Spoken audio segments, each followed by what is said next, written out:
పొలికిపూడి నేను కోవట్టట్టు అంటారు. వాళ్ళకి తెలియదా నేను ఏం చేశానో? పాలు తాగి తల్లు రొమ్ము కొద్దను మిస్టర్. ప్రజల కోసం పనిచేయాలంటే ఇద్దరు మెంటాలిటీ ఎలా ఉంటుంది? జగన్మోహన్ రెడ్డి గారు ఎలా ఉంటారు, చంద్రబాబు గారు ఎలా ఉంటారు? నియంత అసలు అతను పరిపాలనకు పనికిరాడు సార్. అసలు చంద్రబాబు నాయుడికిను జగన్మోహన్ రెడ్డికి పోలికే పెట్టదు.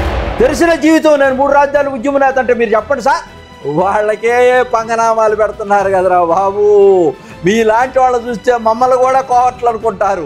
ఏ పార్టీలో ఉంటే ఆ పార్టీ కోసం చచ్చిపోవడానికి సిద్ధపడతానే కానీ నీకులాగా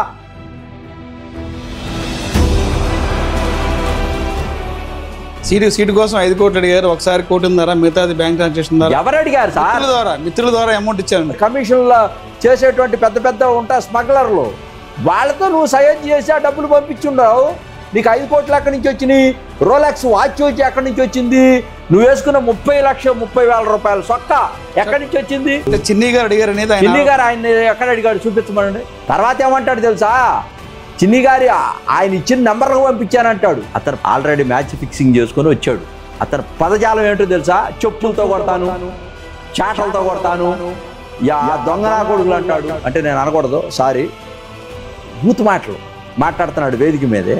అక్కడ వచ్చినటువంటి ఆడవాళ్ళందరినీ మహిళలు. అసలు ఇంత దౌర్భాగ్యమైనటువంటి ఎమ్మెల్యే నేను నా 42 సంవత్సరాలు నేను ఎక్కడ చూడాల. ఇంత character, credibility, commitment, concerns, transparency, organizing capacity ఈ అసలు అతని దగ్గర లేదు. ఏమి లేకుండా ఎలా ఇచ్చారు?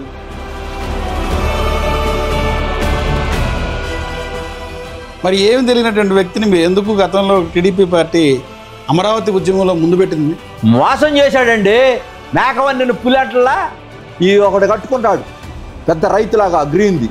ఇతని దగ్గర రౌడీ హెల్మెట్స్ ఉన్నాయండి. డిబేట్లో చెప్పుతో కొడతారంటే ఎవడన్నా నీలో దాగి ఉంది అంటే నువ్వేం చేసేస్తా అంటే కేసీఆర్ శివనాథిని గారు వస్తే అతమారుస్తా. నువ్వు అన్నావు వచ్చి ఒక రోజున, అన్నా నందిగామ సురేష్ మనోడు కదా వదిలే అన్నా. నేనన్నా ప్రశ్నే లేదు. ఆ ఎంపీ అయినా సరే, ఎమ్మెల్యే అయినా సరే, ఇంకోడైనా సరే, నా బహుజనులకు కనుక ఇబ్బంది కలిగితే తప్పకుండా నేను ఎంటర్ అవుతాను. Tour success అవుతుంటారా?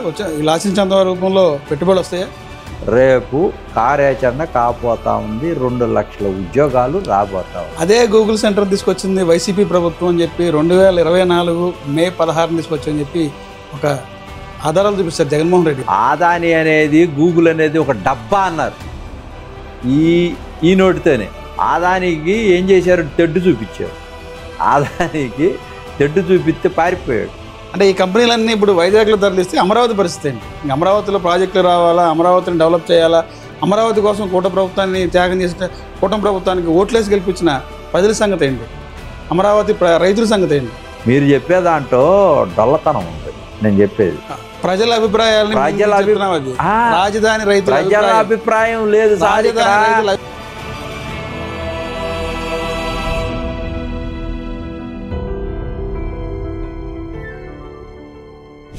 అది వరకు ఏం చెప్పావు నువ్వు?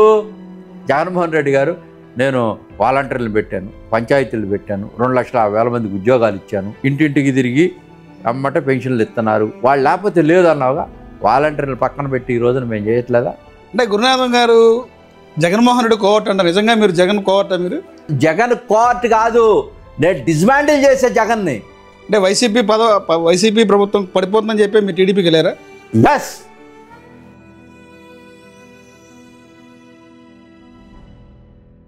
Welcome to S4 media. నేను మీ రాజకమల్ బడిపాటి. ఆంధ్రప్రదేశ్ రాష్ట్రంలో కూటమి ప్రభుత్వం అధికారం చేపట్టి దాదాపు 16 నెలల కాలం అవుతుంది.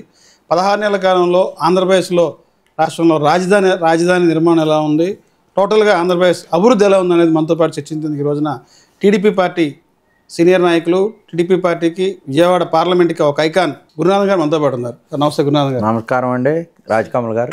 సార్ ఎలా ఉన్నారు? I'm fine. ఎలా ఉంది? కూటమి ప్రభుత్వ అధికారం వచ్చి దాదాపు 16 నెలల కాలం అవుతుంది. ఆంధ్రప్రదేశ్ గతానికి ఇప్పుడు పోలిస్తే ఎలా ఉంటుంది డెవలప్మెంట్? ఎక్సలెంట్, అద్భుతం. అసలు చెప్పటానికి అసలు మాటలే లేవు.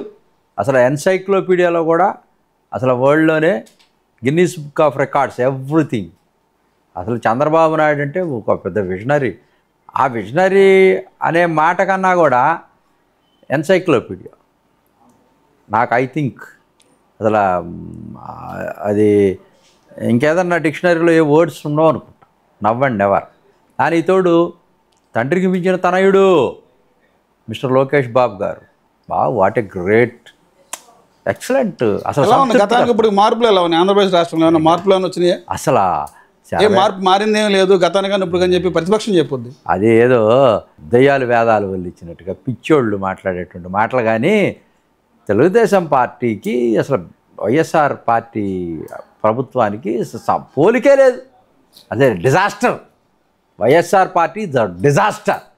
అసలు నో వే, అసలు ఎప్పటికి కూడా ఎమర్జ్ కాదు. వాళ్ళు ఓన్లీ వాళ్ళ గవర్నమెంట్ రావటానికి కారణం ఏంటంటే కేవలం చంద్రబాబు నాయుడు గారు చేసినటువంటి అభివృద్ధి సంక్షేమ కార్యక్రమాలు చెప్పుకోలేకపోవటం వల్ల అతను ఎమర్జ్ అయ్యాడే. కానీ లేకపోతే అసలు జగన్మోహన్ రెడ్డి అనేటువంటి వ్యక్తి అధికారంలోకి వచ్చే ప్రసక్తే లేదు. ప్రజల కోసమే వైసీపీ అంటారు, ప్రజల పక్షానే జగన్ అని చెప్పంటారు. మీరేమో అసలు అవకాశం లేదని చెప్తుంటారు. అది వాళ్ళ నాన్న లెగసీ, నథింగ్ బట్ వాళ్ళ నాన్న లెగసీ అంతే. ఒకసారి ఇచ్చారు, ఆయన చేసినటువంటి పనులకి తోఫాగా బహుమతిగా ఒకసారి ఇచ్చాడు, అయిపోయింది, క్లోజ్. డెవలప్మెంట్ ఎలా ఉంది? డెవలప్మెంట్ శరవేగంగా. ఒక పక్క డెవలప్మెంట్, ఒక పక్క సంక్షేమం, రెండు పరుగులెత్తున్నాయి. పేదవాడు ఉన్నవాడు కావటం కోసం P4 మీరు చూశారు కదా. అసలు అందరిని అడాప్ట్ చేసుకోవటం, ఎన్ఆర్ఐలు తీసుకురావటం, అసలు ప్రజాసేవ, ప్రజా జీవితంలో ప్రభుత్వం ఇన్వాల్వ్ అవుతూ PPP పద్ధతిలో అందరినీ పార్ట్నర్షిప్ చేసి వాళ్ళు ఏ స్థాయికైతే ఎదిగారో అమెరికాలో ఎక్కడెక్కడెక్కడ ఉన్నటువంటి వాళ్ళంతా కూడా అంబేద్కర్ గారు ఆ రోజునే చెప్పారు ఏమని, pay back to the society at least 25% on your income for sake of your community development అని ఈ రోజున అడాప్ట్ చేసుకున్నాడు చంద్రబాబు నాయుడు గారు. శరవేగంగా అడుగులు ముందుకేస్తున్నాడు. P4 అనేదే పెద్ద బోగస్ అంటారు. ఏదో ఇద్దరు నలుగురికి గొర్రెలు బర్రెలు ఇస్తే డెవలప్మెంట్ అవుతారు అనేది ప్రధాన ప్రతిపక్షమైన ఆరోపణ. అసలు ఏమి ఇవ్వాలండి? వాళ్ళు ఇచ్చినవి 3,75,000 కోట్ల రూపాయలు డీబీటీతో, నాన్ డీబీటీతో బట్టలను నొక్కటమా? అంటే అది ఇచ్చేస్తే 7 లక్షలు ఇచ్చాడుగా ఇంటింటికి. ఎక్కడ అభివృద్ధి జరిగింది చూపించమనండి. అసలు తలసరి ఆదాయం పడిపోయింది. ఈ రోజున తలసరి ఆదాయము దాదాపుగా 10% నుంచి 14%కి ఎగిసిపడతా ఉంది. ఉవ్వెత్తున ఎక్కడికి వెళ్ళిపోతూ ఉంది. అసలు శరవేగంగా అడుగులు ముందుకేస్తూ ఉంది. ఇది అభివృద్ధి సంక్షేమం అంటే. ఈ 16 నెలల కాలంలోనే రాష్ట్రాన్ని అప్పులు కుప్పలుగా మార్చారు కూటమి ప్రభుత్వం అంటారు. ప్రతి మంగళవారం కూడా అప్పుకెళ్తుందా అని చెప్పి అంటారు. ఏమంటే జగన్మోహన్ రెడ్డి అప్పులు చేశాడు 8 లక్షల కోట్లు. అది తీర్చడానికి, దానికి వడ్డీలు కట్టడానికి సరిపోతుంది. అయినా జగన్మోహన్ రెడ్డి లాగా ఒక్కటి కూడా ఆపలా. జగన్మోహన్ రెడ్డి గారు పెట్టినటువంటి పథకాలను కూడా కొనసాగిస్తున్నాడు చంద్రబాబు నాయుడు గారు. మీకు తెలుసో తెలియదు చేస్తూ శాలరీస్ 1వ తారీఖు చక్కగా ఇస్తున్నాడు. జగన్మోహన్ రెడ్డి గారు మీరు ఎప్పుడు శాలరీలు ఇచ్చారు చెప్పండి? గందరగోళం అయిపోయి. అసలు ఉద్యోగస్తులుగా నేను ఓడగొట్టింది 34 లక్షల మంది ఉన్నారు. వాళ్ళు ఉసురు పోసుకున్నావు కదా. ఇక చంద్రబాబు నాయుడు గారు చూడండి, మీరు వచ్చిన రోజు నుంచి ఈ రోజు దాకా మరి పెన్షన్లు, వృద్ధాప్య పెన్షన్లు 1వ తారీఖుకి, అదివరకు ఏం చెప్పావు నువ్వు?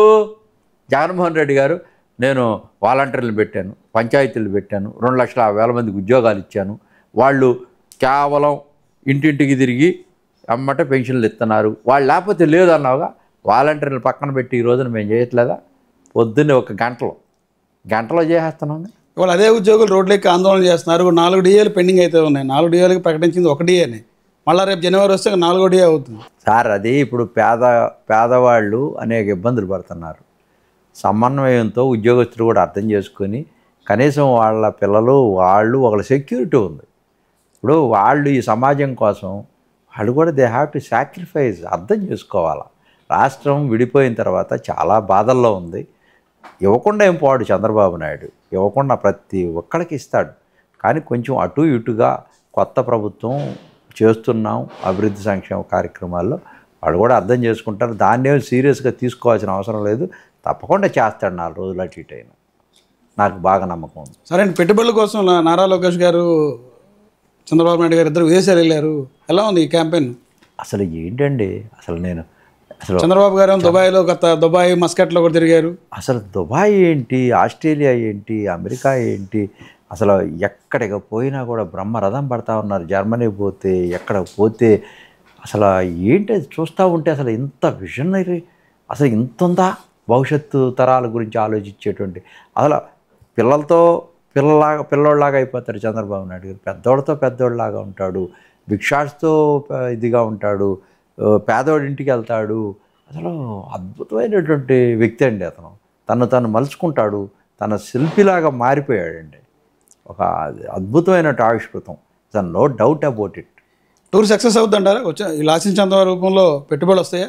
ఏమంటే మీరు మొన్న చూశారు కదా, అసలు అద్భుతమైనటువంటి పబ్లిక్ ప్రభుత్వంలో ప్రత్యక్షంగా మొట్టమొదటిసారిగా ఏషియాలో డైరెక్ట్గా పెట్టుబడులు పెట్టడం అనేది గూగుల్ చరిత్రలో 1,33,000 కోట్ల రూపాయలు డేటా సెంటరు 1 గిగావాట్తో రేపు కార్యాచరణ కాబోతా ఉంది. 2 లక్షల ఉద్యోగాలు రాబోతా ఉంది. అదే గూగుల్ సెంటర్ తీసుకొచ్చింది వైసీపీ ప్రభుత్వం అని చెప్పి 2024 మే 16 తీసుకొచ్చని చెప్పి ఒక ఆధారాలు చూపిస్తారు జగన్మోహన్ రెడ్డి గారు. అవును, పెట్టారు కదా. అదానితో మేము తీసుకొచ్చాము కంపెనీ, అదానీ గారికి దాని గూగుల్ అని చెప్పి ఈ రోజున బయటికి ఇచ్చేస్తున్నారు. తెచ్చింది మా ప్రభుత్వం అని చెప్పి వైసీపీ చెప్పు. అదానీ అనేది గూగుల్ అనేది ఒక డబ్బా అన్నారు ఈ నోటితోనే. ఇది జగన్మోహన్ రెడ్డి గారు ఈ రోజున బ్రహ్మాండంగా ఉంది, నేను స్వాగతిస్తున్నాను అంటున్నాడు. అదానికి ఏం చేశారు? తెడ్డు చూపించారు. అదానికి తెడ్డు చూపిస్తే పారిపోయాడు. ఇప్పుడు అదాని వస్తున్నాడు, అంబానీ వస్తున్నాడు, అందరూ వస్తున్నారు. 12 దేశాలకి కనెక్టివిటీ ఇస్తున్నారు. Hyper scaled data centre is the greatest formula. కూటమిలోనే నాయకులు ఇదే గూగుల్ డేటా సెంటర్ మీద కొన్ని విభిన్నమైన స్వరం వినపడుతుంది. జనసేన ఏదైతే ఉందో బీజేపీ నాయకుడు విష్ణుకుమార్ రాజు కూటమి ప్రభుత్వం చెప్పాను ఇదిగా 1,00,000 ఉద్యోగాలు అయితే రాదు, మహా అయితే 1,000-2,000 లోపు ఉద్యోగాలు అయితే వస్తుంది.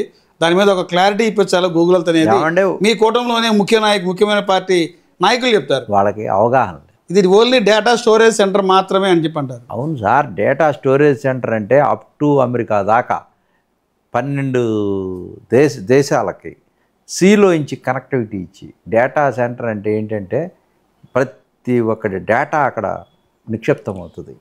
రేపు రాబోయేటువంటి 20 years దాన్ని కనెక్ట్ చేసి క్వాంటమ్ వ్యాలీకి పెడితే ఇక్కడ ఆల్గారిథం సిస్టంలో ఒక 20 సంవత్సరాలు రేపు రాబోయే రోజుల్లో మనిషి యొక్క హావభావాలు ప్రతి ఒక్కటి ఆర్టిఫిషియల్ ఇంటెలిజెన్సీకి దాన్ని కనెక్ట్ చేస్తే అసలు నీ వ్యవస్థ మొత్తం మారిపోయి ఎక్కడ ఎంప్లాయ్మెంట్ జనరేట్ అయ్యి అసలు మనం బ్రహ్మాండమైనటువంటి పరిపుష్టి కలిగినటువంటి ప్రపంచంలో అద్భుతమైనటువంటి ఏదో అంతరిక్షంలో ఉన్నటువంటి ఏంజల్స్ వాళ్ళు ఏంటి అంటారు, మనం వాళ్ళని మనకు కనపడినటువంటి ఏలియన్స్ ఉంటారు, ఏలియన్స్ అట్లా మనం అద్భుతమైనటువంటి జీవితాలు అనుభవిస్తామండి రేపు రాబోయే తరాల్లో. అసలు ఎవరు ఊహించలేనటువంటి జీవితాలు. మనిషి కూడా చనిపోకుండా ఉండే విధంగా అవయవ మార్పిడే కాకుండా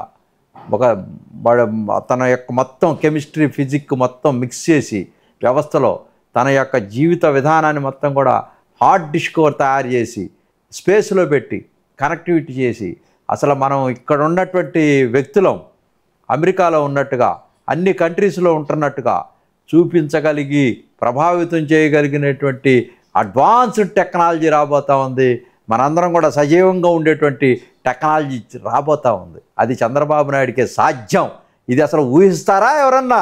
ఎన్నికల ముందు నారా లోకేష్ గారు ఎలా ఉన్నారు, ఎన్నికలైన తర్వాత అధికారం చేపట్టారు, దాదాపు ఇప్పుడు పార్టీలో ప్రభుత్వంలో కీరోలుగా ఉన్నారు. అప్పటికప్పుడు ఆయన ఎలా ఉన్నారు అంటే గతంలో ఈయన ఎన్నికల ముందు ఇదే లోకేష్ గారి మీద రకరకాలుగా ఆరోపణలు చేశారు. సమర్థుడా అదా అంటే రకరకాలు చెప్పారు. ఈ రోజున గవర్నమెంట్లో కీరోలు అయ్యారు, నెంబర్ 2 పొజిషన్లో ఉన్నారు. అసలు నవ్వండి ఎవరండి, లోకేష్ గారు ఎంత మెచ్యూరిటీ పొలిటీషియన్ అంటే అసలు చాలా అద్భుతంగా తన చిరునవ్వుతోనే సమాధానం చెప్తూ అతను శరవేగంగా అడుగులు ముందుకేస్తూ ఈ రాష్ట్రంలో 10 లక్షల ఉద్యోగాలు ఇవ్వాలా యువగళంలో నేను చెప్పినట్టుగా అనే దానికోసం ప్రతి నిత్యం కష్టపడతా ఉన్నాడు. రాజకీయాలను పక్కన పెట్టేశాడు. రాజకీయాలంటే చెత్త రాజకీయాలు. ఆ రాజకీయాలు అవసరంలా, కానీ అభివృద్ధి చేయాలి, చేతి చూపించాలి, మా తండ్రికి మించిన తనయుడు అనిపించాలనేటువంటి లక్ష్యంతో పరిగెత్తా ఉన్నారు. ఇద్దరు పోటాపోటీ పడుతున్నారు, తండ్రి కొడుకులు ఇద్దరు కూడా. అసలు ఎంత అద్భుతంగా ఉందంటే సంతృప్తికర స్థాయిల్లో Andhra Pradesh not only Andhra Pradesh, south మొత్తం కూడా ఏడుస్తున్నారు. ఆంధ్రప్రదేశ్ వైపు ఏంది ఇంత, అసలు ఇంత కనెక్టివిటీ ఏంది, జనం రావటం ఏంది, గూగుల్ అంటం ఏంటి, పిచ్చాగారు అంటం ఏంటి, అసలు మనం మైక్రోసాఫ్ట్ మొత్తం అసలు హబ్బుగా రాబోతూ ఉంది. టీసీఎస్ టాటా వాళ్ళు వస్తున్నారు, వాళ్ళు 10 లక్షల కోట్లు ఇన్వెస్ట్ చేస్తానంటున్నారు. దాదాపుగా ఒక 5-6 లక్షలు ఉద్యోగాలు వచ్చే పరిస్థితి వచ్చింది. ఆ లుల్లు మాల్ వాళ్ళు వస్తున్నారు. అసలు చాలా 5-6 మాల్స్ వాళ్ళంతా కూడా 5-6 పెద్ద పెద్ద మల్టీనేషనల్ కంపెనీస్ మొత్తం కూడా 6,65 కోట్ల రూపాయలు ఇన్వెస్ట్ చేయటం కోసం ఆర్థిక రాజధానిగా టెక్నాలజీ ఉన్నటువంటి పెద్ద నగరంగా పోతా ఉంది, విశ్వనగరంగా విశాఖపట్నం. రేపు రాబోయేటువంటి రోజుల్లో ఒక 5 సంవత్సరాల్లో అసలు ప్రపంచంలోనే సిలికాన్ వ్యాలీకి పోటీగా, సిలికాన్ వ్యాలీ అంటే తెలుసా, అదేదో ఒక టైటిల్ కాదు. సిలికాన్ అంటే మన ఇసుకలో తీసేటువంటి దానికి ఒక వజ్రం లాంటి ఇసుక ఉంటుంది. ఆ ఇసుకలో నుంచి ఈ సెల్ ఫోన్లు, ఎలక్ట్రానిక్ పరికరాలు తయారు చేయడం కోసం, దానికి కావలసినటువంటి ఇన్పుట్ కోసం మేజర్గా ఉపయోగపడేటువంటిది కనెక్ట్ చేసేదే ఆ ఇంధనం. జగన్మోహన్ రెడ్డి బాటలోనే కూటమి ప్రభుత్వం వెళ్తుందంటారు. జగన్మోహన్ రెడ్డి గారి పార్టీ జగన్మోహన్ రెడ్డి బాటలోనే కూటమి ప్రభుత్వం వెళ్తుందంటారు. జగన్మోహన్ రెడ్డి బాటలో ఎందుకు వెళ్తుందండి? విశాఖపట్నం ఆర్థిక రాజధాని చేస్తానని చెప్పి గతంలో జగన్మోహన్ రెడ్డి చెప్పాడు. అదే పరిస్థితి ఆర్థిక రాజధాని వైజాగ్ అని చెప్పాడు. ఆయన ఆర్థిక రాజధాని అనలే సార్.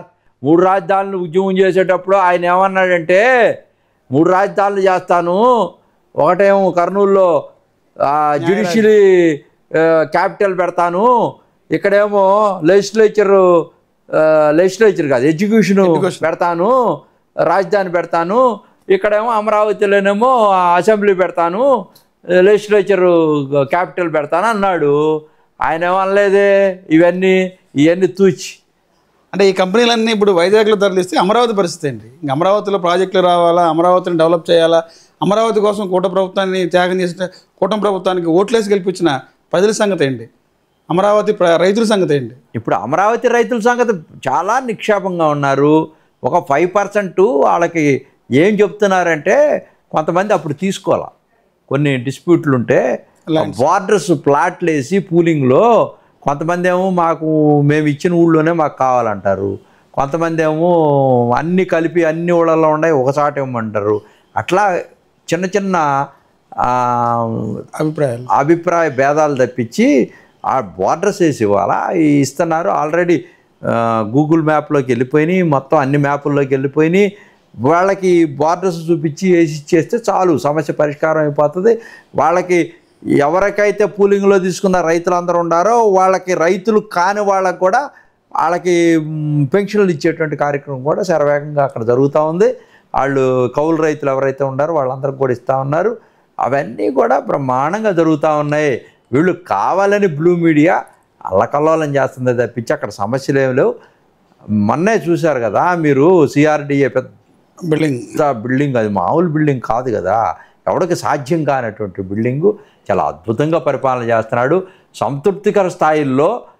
మీరు ఇంకొక మాట అన్నారు, అంతా విశాఖపట్నం చేస్తే అమరావతి పరిస్థితి ఏంది అంటే రైతుల అభిప్రాయం, అది నా వ్యక్తిగత అభిప్రాయం ఏం కాదు. వాళ్ళకి కూడా క్లారిటీ ఉంది సార్. మీరు చెప్పే దాంట్లో డొల్లతనం ఉంది. నేను చెప్పేది ప్రజల అభిప్రాయాలు, రాజధాని రైతుల అభిప్రాయం లేదు సార్, అభిప్రాయం అండి, అది మా వ్యక్తిగత అభిప్రాయం. అదే నేను చెబుతుంది, బ్లూ మీడియా అభిప్రాయం అది. అంతేగాని అది అట్ట మీ నోటికి వచ్చింది. అసలు జనం అక్కడ 100% జేజేలు పలుకుతున్నారు, ప్రాణం ఇవ్వడం కోసం ఉద్యమం చేశారు. వాళ్ళు దేనికైనా త్యాగం చేయడానికి సిద్ధపడ్డారు 5 కోట్ల మంది ప్రజల కోసం. ఇది నిజం. వాళ్ళు 10-15 సంవత్సరాల నుంచి బాధలు పడతా ఉన్నారు, ఎన్నో కష్టాలు పడతా ఉన్నారు, అయినా ఓర్చుకున్నారు. మహిళల్ని లాఠీలతో కొట్టి ఎక్కడెక్కడ తగలని చోట ఏది రహస్యంగా ఉండేటువంటి ఈ యొక్క అవయవాల మీద కూడా దాడి చేస్తే, ఎంత దారుణాలు చేస్తే, వాళ్ళు కన్నీరు మున్నీరు అయితే ఈ రాష్ట్రం కోసం పాదయాత్రలు చేస్తే వాళ్ళ యొక్క కన్నీళ్ళు, వాళ్ళ యొక్క ఉసురు దగ్గర జగన్మోహన్ రెడ్డి గారు పదవి కోల్పోయారు. ఇప్పుడు వాళ్ళు ఏం కోరుకోవట్లా, ఇది 100% విశాఖపట్నం యొక్క అభివృద్ధి కోరుకుంటున్నారు. ఇదివరకులాగా హైదరాబాద్లో కేంద్రీకృతం అవ్వాలని కోరుకోవట్లేదు వాళ్ళు కూడా. ఎందుకంటే ఒకేసారి కేంద్రీకృతం అయితే రేపు అమరావతి కూడా స్ప్లిట్ చేయాలనేటువంటి పరిస్థితి వస్తుందని తెలుసు వాళ్ళకి. ఈ అందరికి గుణపాఠం ఉంది. తప్పకుండా చంద్రబాబు నాయుడు గారు అట్లా చేయరు. ఇక్కడ డెఫినెట్గా ఇక్కడ రాజధాని, దాంట్లో అన్ని విద్యా సంస్థలు, పెద్ద పెద్ద మల్టీనేషనల్ కంపెనీలు, పెద్ద స్టార్ హోటల్స్, ఎన్ని ఫెసిలిటీస్ కావాలో మొత్తం కాంప్రహెన్సివ్ సిస్టంలో కింద శరవేగంగా కేబుల్స్ కానీ, అసలు డ్రైనేజ్ సిస్టమ్ కానీ, అద్భుతమైనటువంటి పరిపాలనకు కావాల్సినటువంటి అమెరికాను తలదన్నేటువంటి ఒక అద్భుతమైనటువంటి నగరాన్ని నిర్మించబోతా ఉన్నాడు. అమరావతి ఏదైతే ఉందో అధికారం చేపట్టిన తర్వాత నరేంద్ర మోడీ గారిని తీసుకొచ్చి మళ్ళీ రెండోసారి పునఃశంకుస్థాపన చేయించారు. అవును, అమరావతి మనమే పూర్తి చేస్తాం, మనమే చేస్తామని చెప్పి అన్నారు. ముగ్గురు నాయకులు ఎవరైతే ఉన్నారో, ప్రధాని నరేంద్ర మోడీ గారు, పవన్ కళ్యాణ్ గారు, చంద్రబాబు నాయుడు గారు. ఈ 2029 మళ్ళా ఎన్నికల లోపు ఏమైనా అమరావతి ఒక రూపం అనేది ఏమైనా వచ్చే అవకాశం ఉందా? 2 ఇయర్స్లోనే చెప్పింది చేస్తారు, చేసి చూపిస్తారు. కొన్ని బిల్డింగులు మొత్తం ఓపెన్ చేస్తారు. పరిపాలన అద్భుతంగా శరవేగంగా, రాజధాని ఇది మాది, మాకు రాజధాని ఉందని చెప్పుకునేటువంటి ఒక హక్కును కల్పిస్తూ పోతున్నారు ఈ ముగ్గురు కూటమి వాళ్ళు. వాళ్ళకి నేను ప్రత్యేకంగా ధన్యవాదాలు, పాదాభివందనాలు కూడా తెలియజేస్తా ఉన్నాను. మరి 16 నెలల కాలంలో రాష్ట్ర ప్రజలంతా అసంతృప్తిగా ఉన్నారనేది ప్రతిపక్షం వాదం. నిజంగా అసంతృప్తిగా ఉన్నారా, సంతృప్తిగా ఉన్నారా? సంతృప్తికర స్థాయిలో పరిపాలన జరుగుతుంది. అసంతృప్తి అనేది ఏమి లేదు. జగన్మోహన్ రెడ్డి అసలు ఏమైపోయాడా అని ఆయనకిల్లో చూస్తున్నారు జనం అంతా. 5 ఏళ్ళు మళ్ళీ జగన్ రావాలన్నా కాదు, 5 ఏళ్ళు ఊదరగొట్టాడు, లంబాచారాలు కొట్టాడు, ఆగమాగం చేశాడు. అసలు ఏది చిన్న అంశాన్ని కూడా ఎక్స్పోజ్ చేయలేకపోతున్నాడు. ప్రతిపక్ష నాయకుడు హోదాలో ఇష్యూస్ వస్తే తోకముడిచి పారిపోతున్నాడు. అసెంబ్లీకి వెళ్ళి మాట్లాడాలి కదా, శాసనసభ్యుడు కదా అని జనం ఆయన కోసం ఎదురు చూస్తున్నారు. కానీ అధికారం ఇద్దామని కాదు. అసలు ఈయన హావభావాలు ఎట్టుంటాయి, ప్రజల పక్షాన ఎట్ట పోరాటం చేస్తాడు ఈసారి అని చూస్తున్నారు. కనీసం జెండా అన్న రెపరెపలు అడుద్దేమో, ఆ జెండా కూడా పీక్కొని పారిపోయే పరిస్థితి వచ్చింది. సరే, ఇప్పుడు మెడికల్ కాలేజీలు పీపీపీ మోడల్లో వెళ్ళడం వల్ల ప్రజల్లో అసంతృప్తి పెరిగిందంటారా, మామూలుగా ఉన్నారా? అసంతృప్తి ఏం పెరగలేదండి. 6500 సీట్లు ఎవ్రీ ఇయర్ మనకి 17 కట్టాడు. 17 5 ఎందుకు కట్టావు అంటే దశల వారీగా నిర్మాణం చేస్తున్నారు. దశల వారీగా చెప్పచ్చండి. 5 ఎందుకు కట్టావు? తద్మా ఏమైనా అటువంటిప్పుడు నువ్వు 17 ఎందుకు పెట్టావు? దశల వారీగా కట్టాల్సిన అవసరం ఏమి లేదు. ఇగో ఇప్పుడు నేను ఈ 5 ఏళ్లలో ఈ 3, 5 కట్టేస్తా, తర్వాత మళ్ళీ వేస్తా. అది మరి శంకుస్థాపన ఎందుకు చేసావు? అంటే గుట్టకాల్చిన ఎత్తి మీద వేయటానికి అది లైవ్గాలో పెట్టి అట్లానే ఓట్లు అడిగి ఓట్లు వేసుకుందామనా? ఇది కరెక్ట్ కాదు. అసలు మెడికల్ కాలేజీలు లేవన్నారు కుటుంబ నాయకులు ఎవరైతే ఉన్నారు. అసలు మెడికల్ కాలేజీలు లేవు, ఏదో ఒకటి పెట్టారు, మేము వచ్చిన తర్వాత ఓపెన్ చేసామని చెప్పి సాక్షాత్తు ముఖ్యమంత్రి గారు చెప్పారు.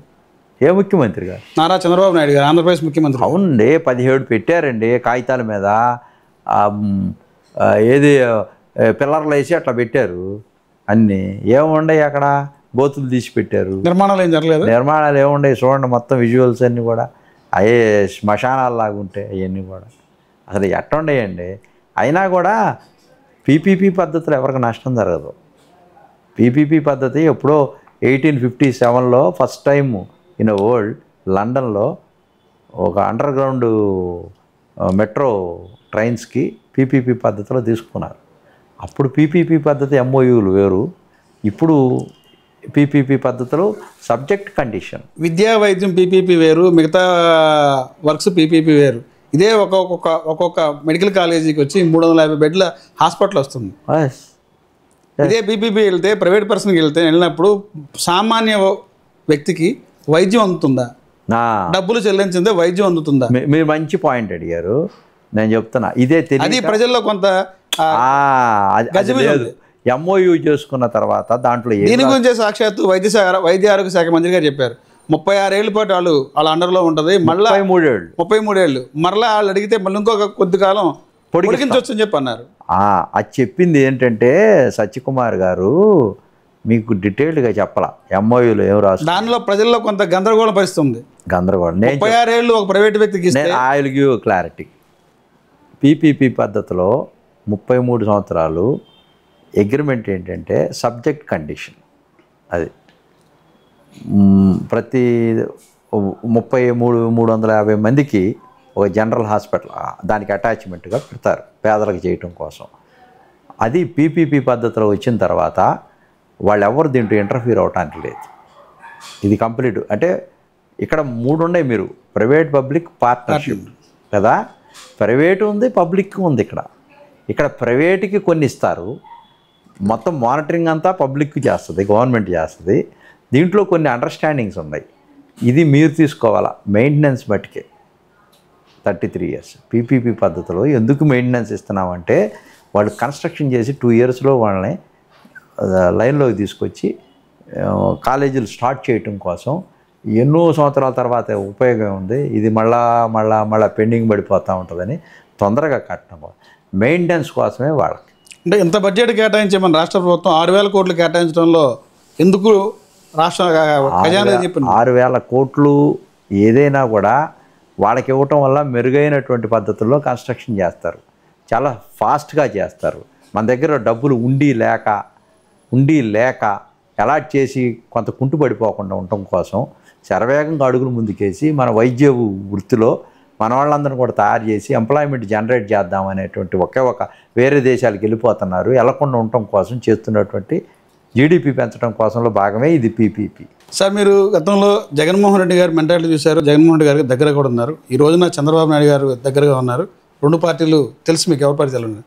ప్రజా సంక్షేమం ప్రజల కోసం పనిచేయాలంటే ఇద్దరు మెంటాలిటీ ఎలా ఉంటుంది?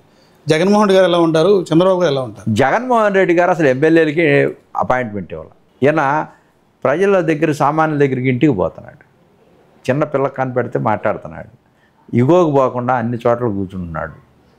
మానవీయ కోణం అంటే చంద్రబాబు నాయుడు గారి దగ్గర ఉంది. ఆయన ఎమ్మెల్యేలే రానిలా, మంత్రులే రాని నియంత అసలు అతను పరిపాలనకు పనికిరాడు సార్. అసలు చంద్రబాబు నాయుడికిను జగన్మోహన్ రెడ్డికి పోలికే పెట్టద్దు. నక్కకి నాగలోకంకి ఉన్నంత తేడా ఉంది. వేస్ట్ అసలు వదిలేయండి. అసలు చంద్రబాబు నాయుడు అనేటువంటి వ్యక్తి అసలు ప్రపంచం మొత్తం కూడా ఇట్లా చూస్తూ ఉంది. అతనికి వెళ్ళి ఎంత తగ్గించుకొని ఉన్నాడంటే అంత తగ్గించుకొని ఉన్నాడు, అంత తగ్గించుకొని అంత ఎత్తు ఎదిగాడు.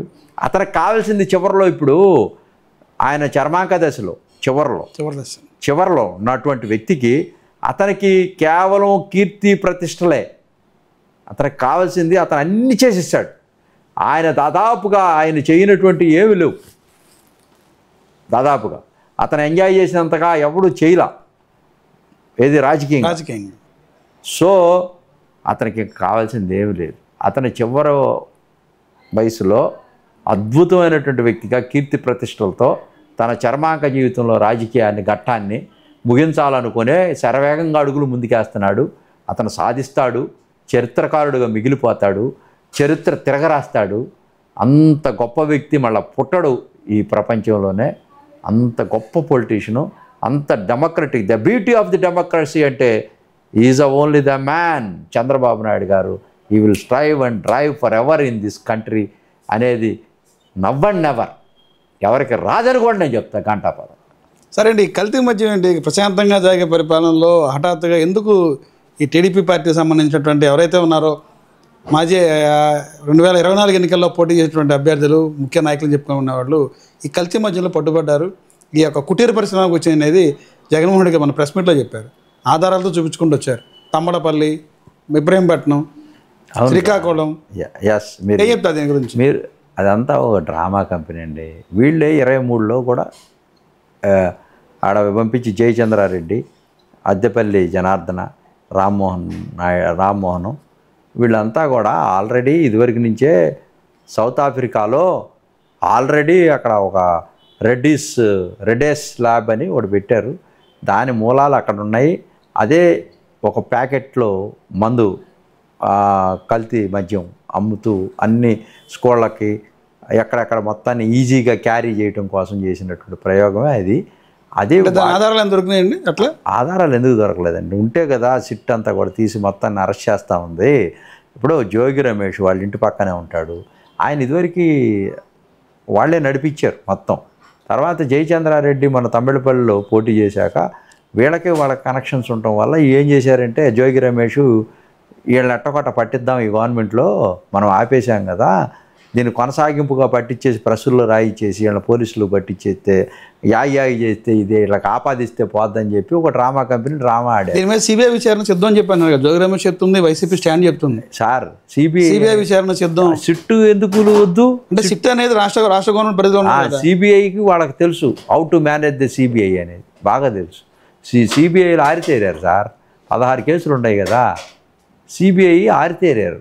సో వాడు సిబిఐని మేనేజ్ చేసుకుంటే సిద్ధార్థులు. ఎందుకంటే ఒకటే ఎగ్జాంపుల్ చెప్పదలుచుకున్నా, అవినాష్ రెడ్డి గారు సిబిఐలో ఇరుక్కుంటే వాళ్ళందరూ ఇక్కడికి వస్తే కర్నూలులో ఏం చేశారు, కొట్టి తరిమేశారు జనాలను పెట్టి.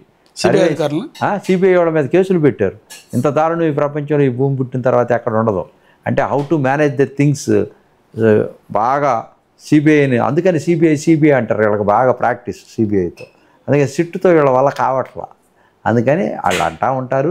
ఇదంతా జోగి రమేష్ గారు వీళ్ళంతా కలిపి ప్రభుత్వం మీద బురద రాలటం కోసం చేసినటువంటి ప్రక్రియ ఈ యొక్క నకిలీ మద్య విధానం. దాన్నే పెద్ద మనం దాని గురించి పట్టించుకోవాల్సిన పని లేదు. అన్నీ తాడేపల్లి వైపు చూపిస్తూ ఉండే లిక్కర్ మాఫియా దానికి కూడా ఉంది 3,350 కోట్లు. అవన్నీ కూడా చట్టం తన పని తాను చేసుకుపోద్ది. వీళ్ళు ఎన్ని చెప్పినా కూడా గుడ్డగాల్చిన ఎత్తి మీద వేసినా ఎంత బురద చల్లినా కూడా మేము బురద కడుక్కుంటాం.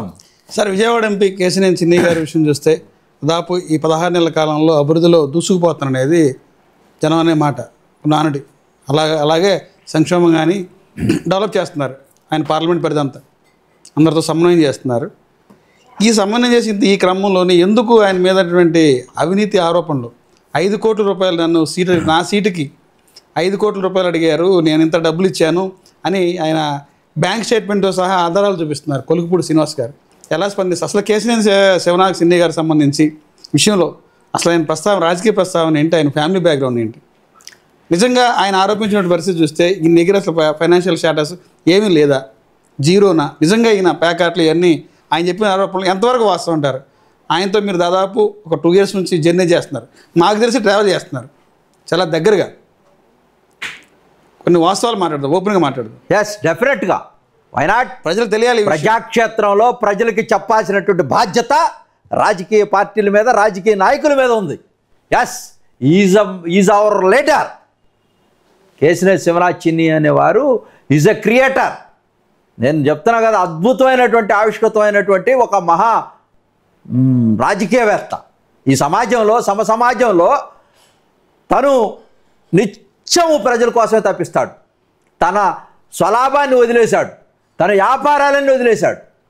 కేవలం తను ఒక కేశినేని ఫౌండేషన్ అని పెట్టి ఒక 15 సంవత్సరాలుగా రమారమి ఆంధ్రప్రదేశ్లో ఎవరికి తెలియకుండా వెనకుండి పార్టీని నడిపిస్తూ సైమల్టేనియస్గా ఫౌండేషన్తో అనేక అభివృద్ధి సంక్షేమ కార్యక్రమాలు చేస్తూ ఇక్కడ 7 నియోజకవర్గాల్లో ఎన్టీఆర్ జిల్లాలో అందరికీ ఫ్రీగా భోజనం పెట్టినటువంటి అన్న క్యాంటీన్లు మరిపించే విధంగా జగన్మోహన్ రెడ్డి అధికారంలో ఉన్నప్పుడు, ఇది వైసీపీ గవర్నమెంట్లోనే ప్రజలకి చేరువయ్యి వాళ్ళందరూ కూడా అతను వేణోళ్ళ పొగిడితే, వాళ్ళందరూ ఆశీర్వదిస్తే ఈ రోజున ఆకలి దప్పులు తీర్చిన వ్యక్తి దేవుడయ్యా అంటే ఆయన అయ్యాడు ఎంపీ 2,75,000 మెజార్టీతో.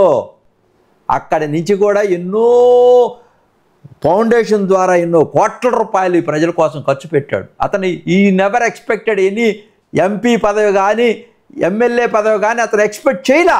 అంటే మీరు 15 ఏళ్ళు సర్వీస్ చేశారు మీరు చెప్తున్నారు, కానీ 10 ఏళ్ల పాటు వాళ్ళ అన్నయ్య కేశినేని నాని గారు ఉన్నారు కదా, ఎంపీగా ఉన్నారు, పార్లమెంట్లో డెవలప్ చేశారు, పార్లమెంట్లో తిరిగారు, పార్లమెంట్ అంతా చుట్టేశారు. అసలు మీకు కూడా తెలియదు, నాని ఊరినే కాగితం పులి, బ్యాక్గ్రౌండ్ మొత్తం చిన్ని గారే. వాస్తవాన్ని మొత్తం 100% ఎవరినైనా అడగమనండి, బ్యాక్గ్రౌండ్ మొత్తం ఆయన 2 సార్లు గెలవటానికి కానీ దాని బ్యాక్గ్రౌండ్ కానీ అసలు డిజైన్ మొత్తం కష్టపడేటువంటి వ్యక్తి ఎంత కష్టపడతాడంటే అంత కష్టపడతాడు తను. అందుకనే ప్రజలు అతన్ని పక్కకు నెట్టేసి ఇతన్ని ఫ్రేమ్లోకి తీసుకొచ్చారు. అంటే దాని యొక్క ఉద్దేశం తెలుసుకోండి మీరు. ఆయన గొప్పోడై ఉంటే అతనమ్మటే తిరుగుతారు కదా జనం అంతా, అతనికే ఓట్లు వేస్తారు కదా. అంటే ఈజ్ అట్టర్ ఫ్లాప్ పొలిటీషియన్. అతను ఓవర్కమ్ చేసి తమ్ముడిని పార్లమెంట్ సభ్యుడిగా చేశారంటే, పోటాపోటీగా ఉన్నప్పుడు 2,75,000 మెజారిటీ ఇచ్చారంటే that is the indication in the politics. No doubt about it. అతను శరవేగంగా అడుగులు ముందుకేస్తున్నాడు. అసలు వచ్చిన దగ్గర నుంచి నేను చెప్తాను, ఔటర్ రింగ్ రోడ్ 25,000 కోట్ల రూపాయలు తీసుకొచ్చాడు చంద్రబాబు నాయుడు గారిని పట్టుకొని. అశ్విని దగ్గరికి పోయి ప్రైమ్ మినిస్టర్ నొప్పించి, రైల్వే మినిస్టర్ నొప్పించి, అందరి దగ్గరికి పోయి, అమిత్ షా దగ్గరికి పోయి బ్రహ్మాండమైనటువంటి డిపిఆర్లు తయారు చేయించి రిపోర్ట్స్ అని సబ్మిట్ చేసి అసలు 25,000 కోట్ల రూపాయల ఔటర్ రింగ్ రోడ్డు అసలు హైదరాబాద్ను తలదన్నే విధంగా ఇక్కడ 85 కిలోమీటర్ల వైశాల్యంతో తీసుకొచ్చి ఐకానిక్ బ్రిడ్జి కూడా తీసుకొచ్చి దీని కనెక్టివిటీ ఇచ్చి బ్రహ్మాండంగా ఇటు తెనాలి దగ్గర నుంచి ఈ మన కిష్టాయపాలెం మీద నుంచి ఇటు ఇక్కడ గొల్లపూడి దగ్గరకు వచ్చి ఇదంతా ఔటర్ రింగ్ రోడ్. ఇది వస్తే ఎంత శరవేగంగా అడుగులు ముందుకేసి అసలు హైదరాబాద్ను తలదన్నేటట్టు పెద్ద మహానగరం అయిపోతుంది. అదే తర్వాత 6 laning road Hyderabad to Gollapudi దాకా పెడితే గొల్లపూడి కాదు దుర్గఘాట్ దాకా రావాలన్నాడు. 6 లేనింగ్ రోడ్ సాధించాడు. అది బ్రహ్మాండమైనటువంటి ప్రాజెక్టు. మొత్తం 3,600 కోట్ల రూపాయలతో బ్రహ్మాండంగా డిపిఆర్ కూడా తయారైపోయినాయి, గోయింగ్ ఆన్. అదేవిధంగా ఎలివేటెడ్ ఫ్లైఓవర్ ఏది ఎన్టీఆర్ విశ్వవిద్యాలయం, ఇది మన మెడికల్ కాలేజ్ దగ్గర నుంచి నిడమానూరు దాకా 2 డబల్ డక్ ఫ్లైఓవర్ ఎలివేటెడ్. అది దాన్ని కూడా బ్రహ్మాండమైనటువంటి 300 కోట్ల రూపాయలతో పైన ట్రైన్ వెళ్తూ ఉంటుంది, కింద బస్సులు వెళ్తూ ఉంటాయి. దాన్ని కూడా బ్రహ్మాండంగా అద్భుతంగా నిర్మాణం చేశాడు. ఇట్లా ఒక్కటి కాదు, పశ్చిమ బైపాస్, తూర్పు బైపాస్ ఇవన్నీ కనెక్ట్ చేస్తూ సరౌండింగ్స్లో 25,000 కోట్లతో. అదే అమృత్ స్కీమ్లో మన విజయవాడ రైల్వే స్టేషన్ ఏదైతే ఎయిర్పోర్ట్ లాగా ఉండాలని బ్రహ్మాండమైనటువంటి 15 ఎస్కలేటర్లు, 30 లిఫ్ట్లు బ్రహ్మాండంగా ఏఐతో నిక్షిప్తం చేసి మొత్తం బ్రహ్మాండంగా చేసేటువంటి కార్యక్రమం 370 కోట్లతో అభివృద్ధి చేస్తున్నాడు. అది కూడా అతను వారే తెచ్చాడు. అసలు ఇంకొకటి బిఎస్ఎన్ఎల్ 4G దాని కింద లాంచింగ్ చేసి విజయవాడను కూడా బ్రాడ్బ్యాండ్ కనెక్టింగ్ రూరల్ ఏరియాలో బ్రహ్మాండంగా తీసుకు ఎన్ఐఆర్డీతో మేమందరం కలిసి వెళ్ళాం, ట్రైనింగ్ చేయించాం. ఎన్ఐఆర్డీలో ఉన్నటువంటి దాంతో ఎంఓయూ చేసుకున్న ఫస్ట్ చరిత్ర ఉన్నటువంటి నాయకుడు ఎవరైనా ఉన్నారంటే ఎవరు లేరు. ఒక్క కేసీ నరసింహనాథ్ చిన్ని గారికే సాధ్యమైంది. దాని నేపథ్యంలో 3 అడాప్ట్ చేసుకున్నాం, 3 విలేజెస్ని కూడా. జీకొండూరు ఒకటి, నందిగామలో ఒకటి, మైలవరంలో ఒకటి, ఇవన్నీ కూడా పెనుగొరించి పోలి ఇవన్నీ కూడా చేసుకున్నాం. అసలు ఈ 7 నియోజకవర్గాల్లో మహిళలకి ఈ సెల్ఫ్ హెల్ప్ గ్రూప్స్కి ట్రైనింగ్ ఇచ్చి వాళ్ళందరినీ కూడా నైపుణ్యతతో బ్రహ్మాండమైనటువంటి స్కిల్ డెవలప్మెంట్ చేసి వాళ్ళకి ఎంప్లాయ్మెంట్ జనరేట్ చేసి ఇండస్ట్రియల్ హబ్గా తయారు చేసి ఒక ఏరోస్పేస్ హబ్ కింద 2,000 ఎకరాలు మొత్తం కూడా దానికి సంబంధించినటువంటి మొత్తం బైబ్యాక్ ప్రొడక్ట్స్ మొత్తం తయారు చేసి బైబ్యాక్ మార్కెటింగ్ పెట్టి ప్రపంచంలోనే ఒక పెద్ద హబ్గా తయారు చేయడం కోసం జగ్గైపేట దగ్గర అది కూడా తీసుకున్నాం. ఇంకొక చోట తీసుకుంటున్నాం. ఎన్ని పర్మిషన్లు ఉన్నాయి, ఇవన్నీ అసలు నీకు 100 కోట్ల, 1000 కోట్ల రూపాయలు, లక్షల కోట్ల రూపాయలు ఎన్టీఆర్ జిల్లాకి శరవేగంగా తీసుకొస్తా ఉన్నాం. జీకొండూరులో ఎవరైతే కిడ్నీ వ్యాధులు ఉన్నాయో కృష్ణానది నుంచి నీళ్లు తీసుకెళ్ళి వాళ్ళకి రెడీగా ఉంది ఓపెన్ చేయడం కోసం అందరికి ఇంటింటికి ట్యాబ్లు ఇస్తా ఉన్నాం, మంచి వాటరు. గిరిజన తండాలన్నీ కూడా పాపం వాళ్ళు కిడ్నీలు పోతే దీన్ని శరవేగంగా అభివృద్ధి చేస్తూ ఉన్నాం. గిరిజనులందరూ కూడా అభివృద్ధి చేస్తూ ఉన్నాం. ఒక పక్క దళితులందరూ కూడా అభివృద్ధి చేస్తూ ఉన్నాం. ఒక పక్క ఓసీలుగా రైతులకు సంబంధించినటువంటి అన్ని అంశాల్లో కూడా రైతు బంధు కానీ అది కానీ ఇది కానీ అన్నదాత సుఖీభవ కానీ అనేక రకాలుగా ఇటుపక్క డిఎస్సి తీసుకొచ్చి ఈ కృష్ణా జిల్లాలో ఎంతమంది టీచర్లు తయారు చేసి ఎన్టీఆర్ జిల్లాలో ఒక పక్క ఎంప్లాయ్మెంట్, ఒక పక్క ఆర్థిక పరిపుష్టి, ఒక పక్క లోన్లు, ఒక పక్క ఇండస్ట్రీస్. అసలు మేము ఎంఎస్ఎంఈ తీసుకొని 40,000 మందిని ఎంఎస్ఎంఈ ఇండస్ట్రియలిస్ట్గా చేయాలనేటువంటి ఒక పెద్ద సంకల్పంతో మేము పెద్ద మహాయుద్ధం చేస్తున్నాం. మమ్మల్ని అందరం కూడా రాత్రి బొగులు ఎలక్షన్ల కన్నా ఎక్కువగా 2 సంవత్సరాలు బ్రహ్మాండమైనటువంటి టీం వర్క్ చేస్తున్నాం. ఆ వరదలు వస్తే భారతదేశ చరిత్రలో ఎవరు చేయని విధంగా డిజాస్టర్ అయిపోతే 2 నెలలు మేము కష్టపడి జనాల్లోకి పోయి ప్రతి ఒక్కరికి సంతృప్తికర స్థాయిల్లో ఆర్థిక పరిపుష్టి కలిగించి చంద్రబాబు నాయుడు గారు నాయకత్వంలో కేసినేని శివనాథ్ చిన్ని గారు అందరి బాధల కన్నీళ్లు తుడిచి ఎమ్మెల్యేలతో పాటు మేమందరం కలిసి సైనికుల్లాగా తయారు చేసి మంచి బ్రహ్మాండమైనటువంటి పేరు తెచ్చుకున్నాం. Utsav vibrated A society vibrated for Vijayawada చరిత్రలో కొత్తగా ఆవిష్కరించబడింది ఉత్సవ్. అసలు ఉత్సవ్ అనేది ప్రపంచ చరిత్రలోనే ఇంత మటుకి బ్రాండ్ తీసుకురావాలన్నాడు. ఒకరోజు అడిగాడు గురునాథం గారు, మనందరం కూర్చొని ఏం చేయాలి, మనం ఇంకా ఏదో చేయాలి, సాంప్రదాయంగా ఉన్నటువంటి కళలన్నీ కూడా నాశనం అయిపోతా ఉన్నాయి, వాటన్నిటి బయటికి తీసుకొద్దాం. ఇదే ఉత్సవం మీద మరి వైసీపీ రకరకాల ఆరోపణలు చేశారు. రకరకాల ఆరోపణలు చేశారు. అమ్మవారి ప్రతిష్టను దెబ్బతీసేందుకే ప్రైవేట్ ఉత్సవాలు అని చెప్పి చేశారు. ఎవరండి అసలు బ్రహ్మాండమైనటువంటి ఉత్సవాలని దాని పేరు ప్రతిష్టలను తీసుకొచ్చి ఇదివరకు 12 లక్షల మంది వస్తే 20 లక్షల మంది వచ్చారు. 8 లక్షల మంది అమ్మవారి పూజకి అటెండ్ అయ్యారు. ఇది జాలదా వాళ్ళకి ఆన్సర్, చాలు క్లోజ్ చేసేయండి. ఆమె ప్రతిష్ట పెంచడం కోసమే మేము ఉచిత మహిళలకు బస్సు ఇస్తే వాళ్ళందరూ కూడా అందరూ వచ్చేసారు. అంటే 8 లక్షల మంది పెరిగారు గతానికి ఇప్పటికి. ఎంత అద్భుతంగా మేనేజ్ చేసాం. ఒక పక్క మేము సొసైటీ పెట్టాం, ఆ సొసైటీలో ఎగ్జిబిషన్ పెట్టాం. ఒక పక్క అభివృద్ధి సంక్షేమ కార్యక్రమాలు కాకుండా ఈ కళాకారులకు సంబంధించినటువంటి తుమ్మలపల్లి కళాక్షేత్రంలో, తర్వాత ఘంటసాల దీంట్లో, బరం పార్కులో, పున్నమి ఘాట్లో అసలు ఎన్ని అద్భుతమైనటువంటి కార్యక్రమాలు. విజయవాడ ఉత్సవానికి డబ్బులు వసూలు చేశారు అని చెప్పి చెప్తారు. మరి దాన్నే చెప్తారు. డబ్బులు ఇంకో నేను నిజం చెప్పాలా, మాకు చాలా నష్టం జరిగింది.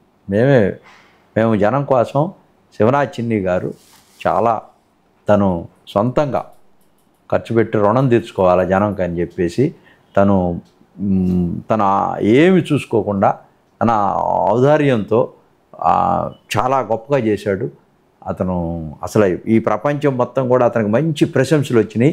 ఆంధ్రప్రదేశ్లో ఎవరైతే దుర్గమ్మ భక్తులు ఉన్నారో వాళ్ళందరూ నోళ్ళలో నాంతనాడు. శివనాథ్ చిన్ని గారంటే అమ్మవారి ఆశీస్సులు ఉన్నాయి, ఆయన ఎన్ని అభియోగాలు మోపినా కూడా ఎన్ని కొట్టుకుపోతాయి అని ఈ సందర్భంగా మీకు తెలియదు. సరే అండి, మరి తిరువురు ఎమ్మెల్యే కొలుకుపూడి శ్రీనివాస్ గారు నా సీటుకి 5 కోట్లు అడిగారు, నా దగ్గర ఆధారం ఉన్నాయని చెప్పి కూడా ఎంత అమౌంట్ ఇచ్చింది అని కూడా ఆధార లిస్ట్ బయట పెట్టారు. ఏ రోజు ఎంత అమౌంట్ ఇచ్చింది, ఆయన ఖాతా నుంచి ఐసిఐసిఐ బ్యాంక్ నుంచి కూడా గచ్చిబౌలి బ్రాంచ్ నుంచి డబ్బులు ఇవ్వడం జరిగిందని చెప్పారు. అలా ఏం చెప్తారు దాన్ని? అసలు ఆయన నేపథ్యం తెలియాలా జనాలకి, ధైర్యవా నేను చెప్తున్నా. చెప్పండి. అసలు అతనికి కాళ్ళకి చెప్పులు లేవు వచ్చేటప్పుడు. అసలు దానికన్నా ముందు ఒక్కటి మీకు చెప్తాను. మిస్టర్, నువ్వు ఎమ్మెల్యే కాకముందే మాకు తెలుసు నువ్వు మా అందరితో ఏ మ్యాచ్ ఫిక్సింగ్ చేసావో నేను మొన్న చెప్పేశా.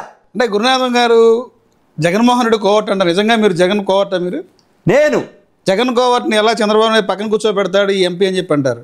జగన్ కోవట్ కాదు, నేను డిస్మాంటిల్ చేసే జగన్ని. ఏదైతే 3 రాజధానులు ఉద్యమం చేపించాడో ఆ ఉద్యమం నేను చేయటం వల్ల దానివల్ల జనాల్లో ఒక చర్చ జరిగింది, మంచి చెడుకు మధ్య ఉన్నటువంటి చర్చ.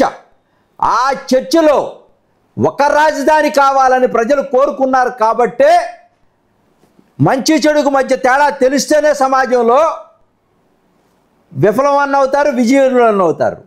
ఏ గుడ్ ఫీల్ ఫ్యాక్టర్ ఆ గవర్నమెంట్ కోల్పోయింది కాబట్టి ఈ చంద్రబాబు నాయుడు గారు మేమంతా అది ఏదైతే నేను 3 రాజధానులు ఉద్యమం చేశానో తను డిస్మాంటిల్ చేసి బిఫోర్ ఎలక్షన్స్ నేను వచ్చి 3 రాజధానులు కరెక్ట్ కాదు నేను తెలుసుకున్నాను, అధికారం కోసం రాలా నేను.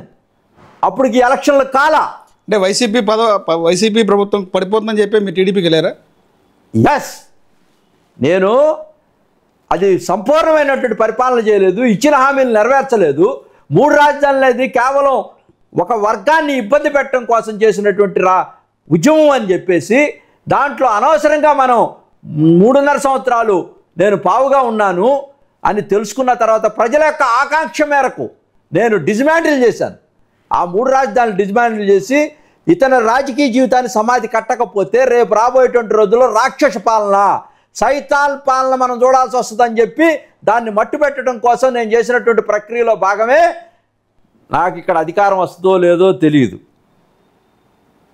అయినప్పటికీ జగన్మోహన్ రెడ్డి గారికి అధికారం వస్తే నన్ను టాలరేట్ చేయడు కదా, నాకు గొంతు కొచ్చేవాడు కదా. ఇవాళ వచ్చిన మాటలు నేను చెప్పట్లేదు, నిజమైతే అదే కదా. ఏమంటే రాజకమల్ గారు, నేను బలిపస్తునే కదా. అయినా ఐ వోంట్ టాలరేట్. నేను నెవర్ నేను దేనికి భయపడను. నా జీవితం నా కోసం కాదు, ప్రజల కోసం. ప్రజలకు మంచి చేయాలంటే మనకు ఒక ప్రభుత్వం కావాలా, మంచి ప్రభుత్వం కావాలా, అనుభవజ్ఞుడు కావాలా. మనకు పదవులు పరమావధి కాదు, ముఖ్యం కాదు. అందుకని నేను చంద్రబాబు నాయుడు గారి దగ్గర తెలుగుదేశం పార్టీలో చేరటం కోసం నిర్ణయం తీసుకొని శివనాథ్ చిండి గారు, లోకేష్ గారు అందరూ నా తెలిసిన జీవితం. నేను 3 రాజ్యాల ఉద్యమ నేత అంటే మీరు చెప్పండి సార్. తెలుసు. మరి కొలుకుపూడి నేను కోవట్టట్టు అంటారు, వాళ్ళకి తెలియదా నేను ఏం చేశాను? నేను తల్లి పాలు తాగి తల్లు రొమ్ము కొద్దను మిస్టర్ కొలికలపూడి. నేను ఏ పార్టీలో ఉంటానో ఆ పార్టీ కోసం బలిదానం అవటం కోసం, ఏ పార్టీలో ఉంటే ఆ పార్టీ కోసం చచ్చిపోవటానికి సిద్ధపడతానే కానీ నీకులాగా చెట్టు పేరు చెప్పు కాయలమ్ముకొని కులాలట్టం పెట్టుకొని కుక్కమూతి పిందిలాగా వాళ్ళందరూ నువ్వు పెద్దేదో ఉద్యమకారులు అనుకున్నారు. నిన్ను ఎందుకు పెట్టారో తెలుసా? 3 రాజధానుల ఉద్యమం నేను చేస్తా ఉంటే బహుజన పరిరక్షణ సమితి ఆధ్వర్యంలోని ఎస్సీ ఎస్టీ బీసీ మైనార్టీలు ఆర్థిక ఉగ్రవాదులు చేస్తున్నారంటే నిన్ను పోటీగా దళిత జేఏసీని పెట్టి అక్కడ లోకల్గా ఉన్నటువంటి కొంతమంది దళితులు మేము కూడా ఉండామని చెప్తే ఫ్రంట్ రోలోకి తీసుకొచ్చి కూర్చోబెడితే దాన్ని మీరు ఏం చేశారు? మీరు బ్లాక్మెయిల్ చేసి హైప్ చేసి వాళ్ళ చేతిలో నుంచి మీరు గుంజుకొని తెలియగలవాడిని అని చెప్పి హైదరాబాద్ నుంచి వచ్చి కొంతమంది మిరపచేలో పిడతల్లాగా మిమ్మల్ని అక్కడ పెట్టుకొని వాళ్ళ దగ్గరికి పోయి సంచులు తెచ్చుకొని వాళ్ళు ఇంతకన్నా దళితులు దొరకలేదన్నట్టుగా వీళ్ళు బాగా మాట్లాడుతున్నారని చెప్పి మీడియా మొత్తం పార్టీ అంతా వాళ్ళని వాటేసుకొని హైప్ చేస్తే వాళ్ళకే పంగనామాలు పెడుతున్నారు కదరా బాబు. మీలాంటి వాళ్ళు చూస్తే మమ్మల్ని కూడా కోవట్లు అనుకుంటారు, మమ్మల్ని కూడా పులిహార అనుకుంటారు, మమ్మల్ని కూడా దళిత దళారు అనుకుంటారు, మమ్మల్ని కూడా బానిసలు అనుకుంటారు.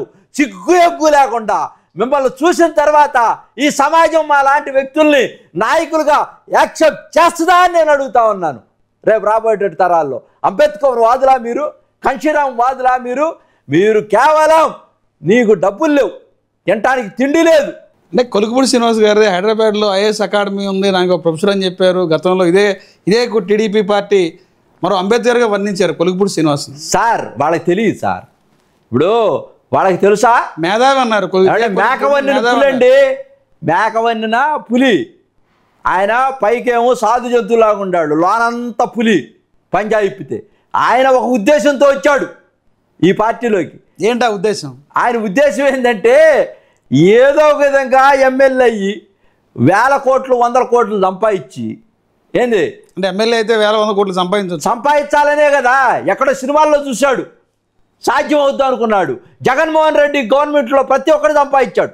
సకల శాఖ మంత్రి దగ్గర నుంచి, నందిగం సురేష్ దగ్గర నుంచి, కొడాలి నాని దగ్గర నుంచి, వంశీ దగ్గర నుంచి వీళ్ళందరూ కోటాను కోట్లు సంపాదించారు. రుచి మరిగినట్టు కోడి ఇల్లెక్కి కూసిందంట, కుయ్యి కుయ్యి కుయ్యి అని.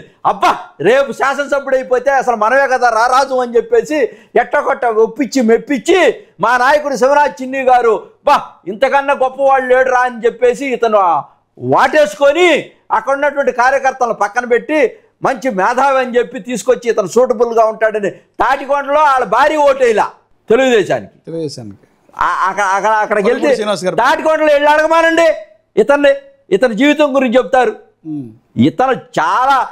ఇతను వైఎస్ఆర్ పార్టీకి కోవట్టండి. చంద్రబాబు నాయుడు గారిని 2018లో ఎట్లా తిట్టాడో తెలుసా? ఏమన్నారు మీకు? ఓసరివల్లి కన్నా దారుణమైనటువంటి వ్యక్తి చంద్రబాబు నాయుడు. అన్ని అవతారాలు మారుస్తాడు, అన్నిసార్లు తన వైఖరిని మార్చుకుంటాడు, ఇంతకన్నా నీడు చూడలేడని చెప్పాడు ఈ కొలికిలపూడి. నా దగ్గర 200 ఉన్నాయి ఆ బైట్స్. ప్రజారాజ్యంలోకి పోయాడు, తర్వాత నాని గారి పంచకపోయాడు, తర్వాత వైసీపీ దగ్గరికి పోయాడు, అందరి దగ్గర పోయి మ్యాచ్లు అడిగి నాకు టికెట్ ఇవ్వండి, నాకు టికెట్ ఇవ్వండి, నాకు టికెట్ ఇవ్వండి అని ఎన్నోసార్లు ప్రాధేయపడ్డాడు. కాళ్ళు పట్టుకున్నాడు ఆత్మగౌరవాన్ని. నేను ఎవరి కాళ్ళు పట్టుకుంది, ఎవరి కాళ్ళు పట్టుకున్నాడు అంటే తర్వాత చెప్తాను. ఎవరి కాళ్ళు పట్టుకుంది, ఎవరి కాళ్ళు? చాలా మంది కాళ్ళు, కొన్ని ఓపెన్గా మాట్లాడుకోవాలి. ఎవరి కాళ్ళు? చాలా మంది కాళ్ళు పట్టు. ఎవరైతే గురువులు అనుకొని, ఎవరైతే తన్ను అద్భుతంగా అభివృద్ధి చేద్దాం అనుకొని తను ఎవరినైతే తీసుకొచ్చి ఎమ్మెల్యే చేశారో వాళ్ళ కాళ్ళే పట్టుకున్నాడు. ఎవరా 4 పేర్లు చెప్పొచ్చు కదా, చంద్రబాబు నాయుడు, పవన్ కళ్యాణ్? ఏమండి, కాళ్ళు పట్టుకున్న అంశాలన్నీ కూడా ఆత్మగౌరవం తాకట్టు పెట్టినటువంటి అంశాలు బయట చెప్పుకోకూడదు. శాసనసభ్యుడికి మనం గౌరవం ఇవ్వాలి.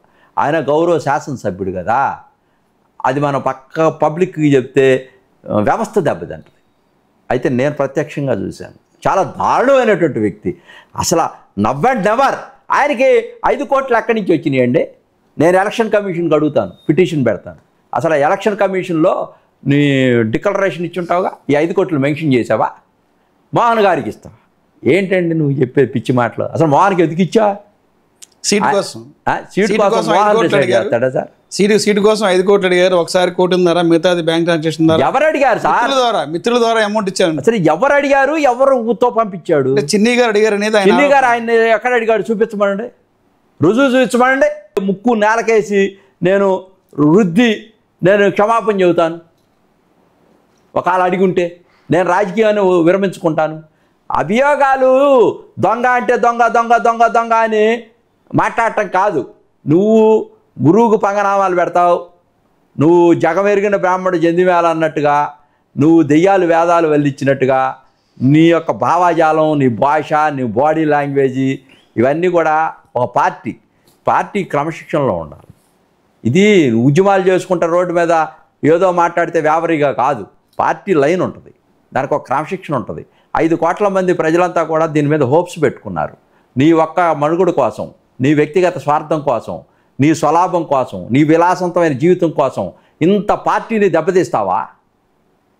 ఇతని మీద ఎవరైనా సరే ఈ పార్టీలో ఇట్లా కనుక చేస్తే వెన్నులో వణుకు పుట్టే విధంగా చంద్రబాబు నాయుడు గారు క్రమశిక్షణ చర్యలు తీసుకోవాలని నేను కోరుకుంటున్నాను ఒక తెలుగుదేశం పార్టీ.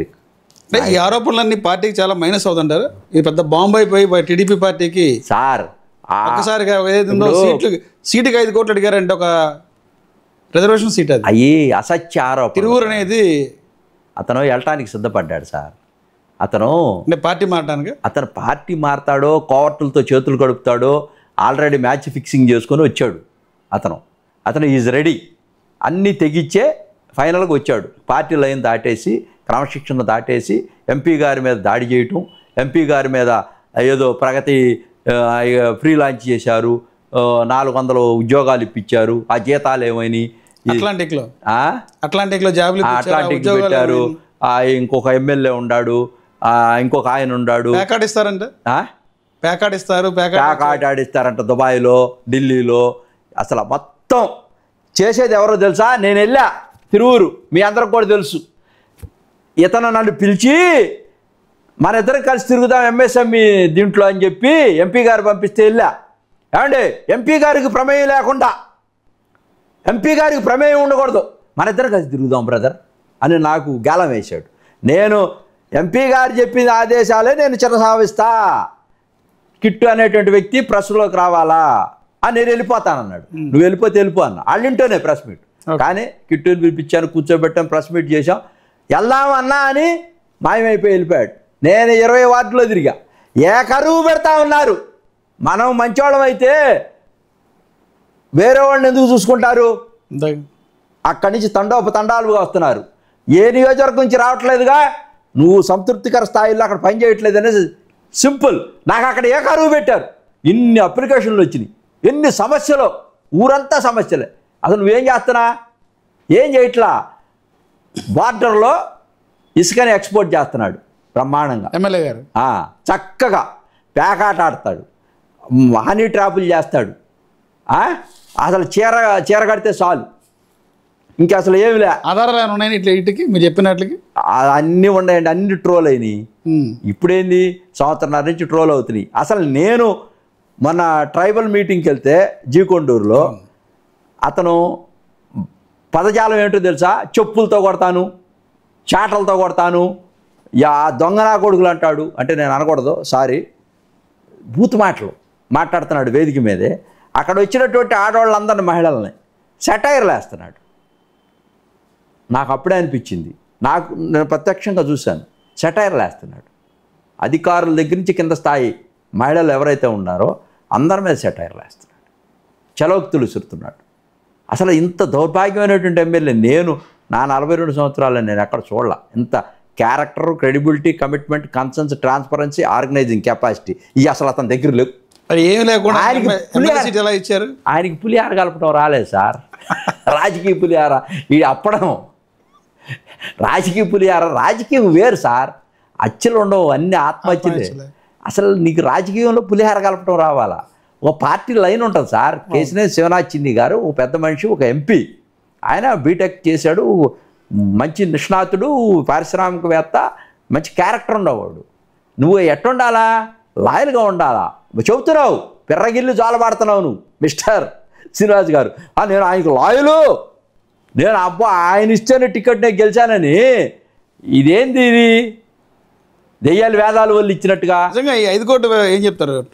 ఏం సార్ చెప్పాలండి, 5 కోట్లు అతని దగ్గర ఎక్కడ అవుతుంది కదా, పెద్ద బాంబులా పేలింది. నేను ఒకటి చెప్తా, శ్రీనివాస్ గారు రండి, మీరు ఎంక్వైరీ చేపిద్దాం, నిగ్గు తేలుద్దాం. సిబిఐ ఎంక్వైరీ చేయించవచ్చు దీని మీద. ఎంక్వైరీ చేపిద్దాం, ఏదో ఒక ఎంక్వైరీ చేపిద్దాం. నువ్వు చెప్పు నిజాలు, నిగ్గు తేలుద్దాం. ఇప్పుడు నువ్వు ఏది పడితే అది చెప్తే ఎవిడెన్స్ రాకుండా ఏదో ఒకటి చూపించేస్తే ఇది వచ్చేసిందంటే, ఐసిఐసిఐ బ్యాంక్ నుంచి పంపించామని చెప్పి ట్రాన్సాక్షన్ చూపిస్తా. అవి ఎవరికి పంపించావు సార్? పలాని చిన్ని గారికే పంపించావు. చిన్ని గారి నెంబర్లు లేవు అక్కడ. తర్వాత ఏమంటాడు తెలుసా? చిన్ని గారి ఆయన ఇచ్చిన నెంబర్లకు పంపించానంటాడు. ఎందుకు పంపించావు? నువ్వు అక్కడ దందా చేస్తానంటే ఎవరికో నువ్వు ఆ దందా చేసేటువంటి కమిషన్లో చేసేటువంటి పెద్ద పెద్ద ఉంటా స్మగ్లర్లు, వాళ్ళతో నువ్వు సయోధ్య చేసి ఆ డబ్బులు పంపించుండవు. నీకు 5 కోట్లు ఎక్కడి నుంచి వచ్చినాయి? రోలెక్స్ వాచ్ వచ్చి ఎక్కడి నుంచి వచ్చింది?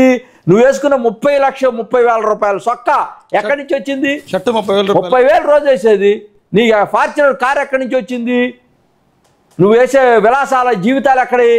నువ్వు రోజు హైదరాబాద్ వెళ్ళి వస్తావే ఫ్లైట్లో, నీకు ఎక్కడి నుంచి వస్తున్నాయి?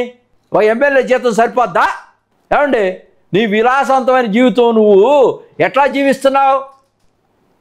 నువ్వు ఏమి లేవని చెప్పావు అఫిడవిట్లో. అంటే హైదరాబాద్ ఒక విద్యా వ్యవస్థ ఉంది, ఒక అకాడమీ ఉంది కదా, ఐఏఎస్ అకాడమీ. అదే చెబుతూ ఉంటాడు సార్, అది ఎప్పుడు చెప్పే మాటే. అసలు దానికి ఎంతోమంది ఐఏఎస్లు తయారు చేసి, నేనే తయారు చేసి చెబుతాడు. ఎవరు సార్ వాళ్ళు? ఎవరో చెప్పమానండి, వాళ్ళ పేర్లు ఏది చెప్పమానండి, వాళ్ళ డేటా ఏది ఇవ్వమానండి. ఐఏఎస్లో 5 తయారు చేస్తే ఎన్ని కోట్లు వస్తాయా ఏంది? విద్యావంతులు విద్యా సంస్థలకి ఒక సుదీర్ఘమైనటువంటి ఒక 30-40 ఏళ్ళు సంపాదిస్తేనే కోట్లు రావు ఈ సమాజంలో. ఎన్ని వస్తాయింది టీచింగ్కి? నీ లైవ్లీహుడ్ జరగాలి కదా. నువ్వేనా పెద్ద వ్యాపారవేత్తవు కాదు కదా. నీకు 5 కోట్లు ఎక్కడి నుంచి వస్తాయండి? నీకు ఎలక్షన్లో డబ్బులు పెట్టానంటున్నావు, అవన్నీ నీకు ఎక్కడి నుంచి వచ్చినాయి? నీది ఎవరు గెలిపించారు? నీకు అసలు ఎవరు? నీకు వచ్చినప్పుడు సొక్కాపేట సరిగ్గా లేదు కదా, పచ్చదా ఒకటి. అసలు ఎంత నంగనాసి తొంగపుర్రండి. రైతా ఆయన? రైతా ఆయన? ఎవరు? రైతులు పంట పండిస్తారు, రైతులు దుక్కు దున్నుతారు, విత్తనాలు వేస్తారు, కోత కోస్తారు, నీళ్లు పెడతారు, వాళ్ళు జీవితకాలం అన్నదాతలుగా ఉండిపోతారు ఈ సమాజానికి. నువ్వెక్కడో హైదరాబాద్లో ఉండేవాడు. నీకు అసలు పొలం వ్యవసాయమే తెలియదు. మరి ఏమి తెలియనటువంటి వ్యక్తిని మీరు ఎందుకు గతంలో టీడీపీ పార్టీ అమరావతి ఉద్యమంలో ముందు పెట్టింది? మోసం చేశాడండి. మేకవన్నెను పులంటలా ఈ ఒకటి కట్టుకుంటాడు, పెద్ద రైతులాగా గ్రీన్ది. ఏమంటే దాన్ని ఏమంటామంటే అతి వినయం దుర్తుల లక్షణం. అతి వినయం అతని దగ్గర ఉంది. మీరు చూసారో లేదో అంతా ఈ తలకు కట్టుకొని అసలు ఇతను రైతులకి అసలు పుట్టుకతోనే అసలు రైతులందరినీ ఇతనే అమరావతి ఉద్యమం అసలు అమరావతి మొత్తం ఇతనే చేసేసినట్టుగా, అమరావతి ఇతని వల్లే వచ్చేసినట్టుగా. ఏమంటే అతను మ్యాన్ హ్యాండింగ్ చేస్తాడండి. అతను ఒకటి చూడండి, విష్ణు కుమార్ రాజుని ఒక ప్రజాప్రతినిధి అయ్యేవాడు ఒక డిబేట్లో ఉన్నప్పుడు సంస్కారవంతుడై ఉంటే, చదువు చెప్పుంటే, ఇతను ఐఏఎస్ కోచింగ్ ఇచ్చుంటే, ఇతని దగ్గర రౌడీ ఎలిమెంట్స్ ఉన్నాయండి. డిబేట్లో చెప్పుతో కొడతారంటే ఎవడన్నా? నేను 42 సంవత్సరాల నుంచి ఉన్న విష్ణువర్ధన్ రెడ్డిని, అది నీకు ప్రామాణికమా? అంటే ఇతనిలో దాగి ఉన్నటువంటి హ్యాబిచువల్ క్రిమినల్ ఇతను ఇతను నేను పాతకాలంలో కొలికిపూడై ఉంటేనా కేశినేని శ్రీనివాసరావు గారు తిరువురులో నిలబడలేడు, తిరగలేడు అన్నాడు. అసలు నువ్వు మమ్మల్ని ఎప్పుడన్నా చూసావా? నువ్వు 42 సంవత్సరాలు నా రాజకీయ అనుభవం, ఉద్యమం నేపథ్యం. అసలు ఒకసారి వెళ్ళి కనుక్కో, రోడ్ల మీద భస్సం అయిపోతావు. అట్టాటి మా దగ్గర లేవు. ప్రజాస్వామ్యయుతంగా ప్రజలను గెలుచుకుంటాడు కేశినేని శ్రీనివాసరావు, మనసులు గెలుచుకుంటాడు. అందరి పక్షపాతి, అందరు జనాల పక్షపాతి, పేదల పక్షపాతి. అసలు నువ్వు హ్యాబిచువల్ క్రిమినల్ అండి. నువ్వు నీలో దాగి ఉంది. అంటే నువ్వేం చేస్తా అంటే కేశినేని శ్రీనివాసరావు గారు వస్తే హతమారుస్తావా ఏంటి? దానికి అర్థం ఏంటో చెప్పు. అంటే ఆయన కాన్స్టిట్యున్సీ వస్తే కనీసం ఆయన సమాచారం ఇవ్వట్లేదు, కలుపుకోవట్లేదు, చెప్పట్లేదు. ఎంపీ ఏదైతే ఉందో ఆయన అసెంబ్లీ స్థానంలో ఉన్నటువంటి సీట్లు అమ్ముకుంటున్నారంటారు. పదవులు, పార్టీ పదవులు ఎవరు? ఎంపీ ఆఫీస్ నుంచే జరుగుతుంది అంతా. నాకు తెలియట్లేదు నా కాన్స్టిట్యున్సీలో ఏం జరుగుతుందో. పార్టీ పదవులు నా కాన్స్టిట్యున్సీలో తెలియని పరిస్థితిలో ఉన్నా నేను అనేది. అధికారంలో ఉన్నప్పుడు పార్టీ పదవులకి డబ్బులు ఇస్తారా ఎవరన్నా? వాటికి విలువ ఉంటుందా? ఏ నామినేటెడ్ పోస్టులకి ఇస్తారు. నా దత్తు గారు అక్కడ అయ్యాడు కదా, ఆయన డబ్బులు ఇస్తాడా? దత్తు గారు చైర్మన్ అయ్యాడు, డబ్బులు ఇస్తారా? కార్పొరేషన్ మీరు చెప్పండి, ఇస్తాడా? ఆయన ఎప్పటి నుంచి అసలు ఆయన కదా ఎమ్మెల్యే కావాల్సింది కదా. రెండు అతను ఎవరు జడ్పీటీసీగా చేసినటువంటి ఎస్సీ కార్పొరేషన్ చైర్మన్, మాది కార్పొరేషన్ డైరెక్టర్ ఇచ్చారు. ఎవరు అతను? అతను డబ్బులు ఇస్తాడా? ప్రధాన కార్యదర్శిగా చేశాడుగా, ఆయన డబ్బులు ఇస్తాడా? ఇంకొక మహిళకు వచ్చింది, అక్కడ ఒక రెడ్డి గారి భార్యకి మార్కెట్ కమిటీ ఆడ చైర్మన్ వచ్చింది. వీళ్ళందరూ ఎప్పటి నుంచి అండి? 42 సంవత్సరాల నుంచి పార్టీలో ఉండేవాళ్ళు అండి. అక్కడ పదవులు ఇచ్చింది కూడా వాళ్ళకేనండి. అసలు మెంటలా? నాని గారితో ఉండేవాళ్ళకి మేము పదవులు ఇవ్వట్లేదు. ఇతను 2 వర్గాలు చేశాడు, గ్రూపులు క్రియేట్ చేస్తాడు. అవునండి. నాని గారితో ఉండేవాళ్ళకి పదవులు ఎందుకు ఇస్తాడు? వాళ్ళందరూ ఆ రోజున ధిక్కార స్వరంతో పార్టీకి చేయలేదు. వాళ్ళు ఎందుకు ఇస్తాడు? ఇవ్వాల్సిన అవసరం ఏముంది?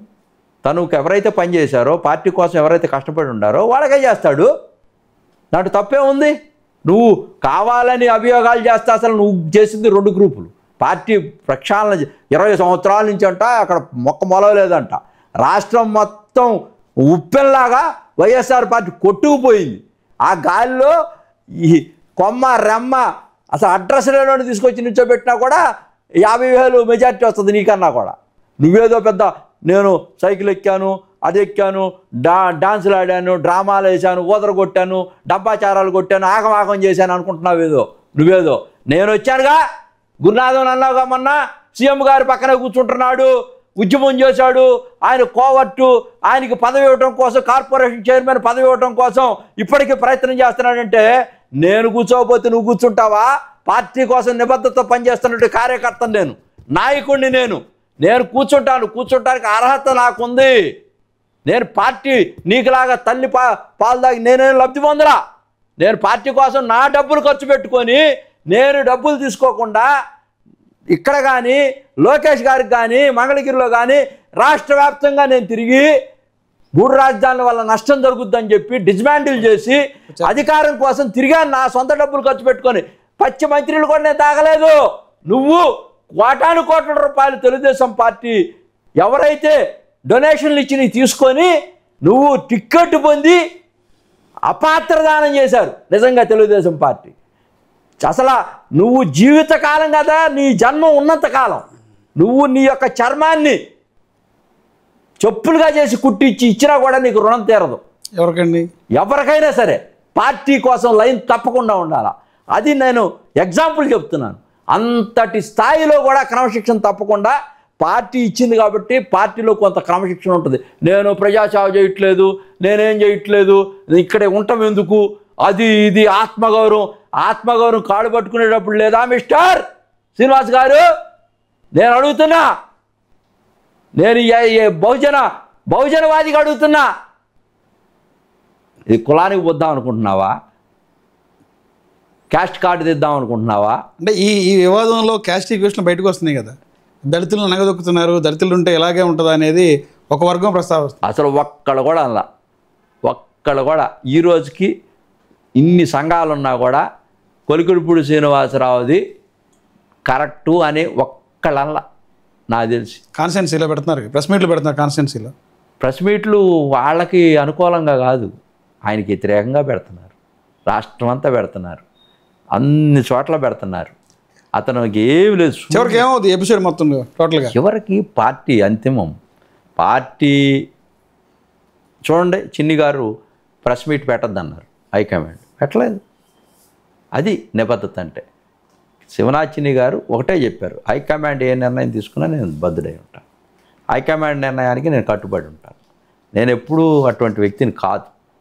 అతను అసలు శివనాథ్ చిన్ని గారి గురించి డబ్బుల గురించి మాట్లాడుతున్నాడంటే దెయ్యాలు వేదాల వల్ల ఇచ్చినట్టుగా ఆయన మీద సూర్యుడి మీద ఉమ్మేస్తే తిరిగి నీ ముఖానే పడుతుంది. మిస్టర్, నువ్వు ఈ సమాజంలో అసలు వచ్చిన అవకాశం నీకు ఒక ఎమ్మెల్యే వచ్చింది, మాకేమి రాలా, మేము పార్టీ కోసం పనిచేస్తుంటే నేను ఎంపీ ఆఫీసులో ఉన్నానంటావేంటి? నేను ఎంపీ ఆఫీసులో లేకపోతే ఎక్కడ ఉంటానేంది? నువ్వు అన్నావు వచ్చి ఒక రోజున, అన్నా నందిగామ సురేష్ మనోడు కదా వదిలే అన్నా. మీతో అన్నారా? నాతేనా అన్నా డైరెక్ట్గా. అన్న నందిగామ సురేష్ వైసీపీ కదా. అదే ఏనండి, ఆయన ఎంత ప్రేమాభిమానం చూపిస్తున్నాడు వైసీపీ వాళ్ళ మీద. అన్నా వదిలే అన్నా, మాజీ ఎంపీని మనోడు వదిలే అన్నా. వదలను నేను ఎప్పుడు నన్ను ఒక పార్టీని నాశనం చేసి, వ్యవస్థను నాశనం చేసి, ఏ బహుజనుల కోసం అయితే మీరు ఎలక్ట్ అవుతూ ఉన్నారో వాళ్ళందరినీ అణగదొక్కుతూ ఉంటే, వాళ్ళ ఆత్మగౌరవాన్ని దెబ్బతీస్తూ ఉంటే వాళ్ళ నాయకులుగా ఉండకూడదు. ఎవరో నాయకుడిగా అట్టటి వాళ్ళని ఎదగనేయకూడదు సమాజంలో. ఆ ఆత్మగౌరవం దెబ్బతింటుందని నేను అన్నా. ప్రశ్నే లేదు. ఆ ఎంపీ అయినా సరే, ఎమ్మెల్యే అయినా సరే, ఇంకోడైనా సరే, నా బహుజనులకు కనుక ఇబ్బంది కలిగితే తప్పకుండా నేను ఎంటర్ అవుతాను. నేను పదవుల కోసం నేను వెంపర్లాడను. నాకు రాపోయినా పర్వాలా, నేను ప్రశ్నిస్తాను, ధిక్కార స్వరంతోనే ఉంటాను. నేను ప్రజల పక్షపాతిని, ప్రజల కోసం ఉంటాను. ఈరోజు నాకే పదవులు లేవు, ఏమీ లేవు, నేను చాలా చేశా. బట్ నేను ఇక్కడ కులం అనేది ఒక ఐడెంటిటీయే. మనం చేసినటువంటి పనులే సమాజంలో మనకు ఒక ప్రోటోకాల్ని తీసుకొస్తాయి. నన్ను ఈ స్థాయిలో పెట్టడానికి కారణమైనటువంటి తెలుగుదేశం పార్టీ, కేసీఆర్ శివనాథ్ చిన్ని గారు మాతో అద్భుతమైనటువంటి ప్రజా జీవితంలో, ప్రజాక్షేత్రంలో ప్రజా పరిపాలన చేపిస్తూ ఉన్నాడు మా అందరితో. ఇంతకన్నా ఆత్మగౌరవం కావాలా? ఇంతకన్నా మా ప్రజలకి మేము చేయగలిగింది చేయిస్తున్నాం. ప్రతి పని కూడా అతని దగ్గరికి తీసుకెళ్తే చేస్తున్నాడు. గురునాథం గారు చేస్తానన్నాడు. ఇంత కష్టపడినటువంటి గురునాథానికి పార్టీలో గుర్తింపేది. ఎన్నికల ముందు కష్టపడ్డారు, అధికారం రావడానికి చాలా ప్రయత్నం చేశారు. మీ స్థాయిలో మీరు వర్క్ చేశారు, రాష్ట్ర వ్యాప్తంగా ప్రచారం చేశారు. నారా లోకేష్ గారికి 1,00,000 మెజార్టీ తెప్పిస్తాను, అలాగే కష్టపడ్డారు, కృషి చేశారు. విజయవాడ పార్లమెంట్ కూడా బాగా తిరిగారు. గురునాథానికి గుర్తింపు ఎక్కడ? ప్రజలే ఇస్తారు గుర్తింపు. ఒక పెద్ద ప్రోటోకాల్. ప్రజలకి సేవ చేసేదే అది కొలబద్ద అనుకుంటున్నా. నేను వచ్చేటువంటి పదవులు తుచ్చం అనుకుంటున్నా. అయినప్పటికీ కూడా ప్రజలకు ఎక్కువ సేవ చేయాలంటే పదవి కావాలి, ప్రజలందరూ కోరుకుంటున్నారు. ఇది నగర సత్యం. నాకైతే వ్యక్తిగతంగా అవసరం లే, కానీ ప్రజలందరూ కోరుకుంటున్నారు. 5 కోట్ల మంది ప్రజల్లో గురునాథానికి కూడా ఒక మంచి బాధ్యత అప్పు చెప్తే అద్భుతంగా పరిపాలన చేయగలుగుతాడు. తనకున్నటువంటి ఆలోచనలతో, తనకున్నటువంటి ఒక ఎన్నో సంవత్సరాలుగా ప్రజలతో మమేకమై ఉన్నటువంటి అనుభవంతో, ఉద్యమాల అనుభవంతో ప్రజలకు మంచి శ్రేష్టమైనటువంటి పరిపాలన ఇవ్వగలుగుతాడు. అతని కోసం ఎదురు చూస్తున్నారు, నా కోసం.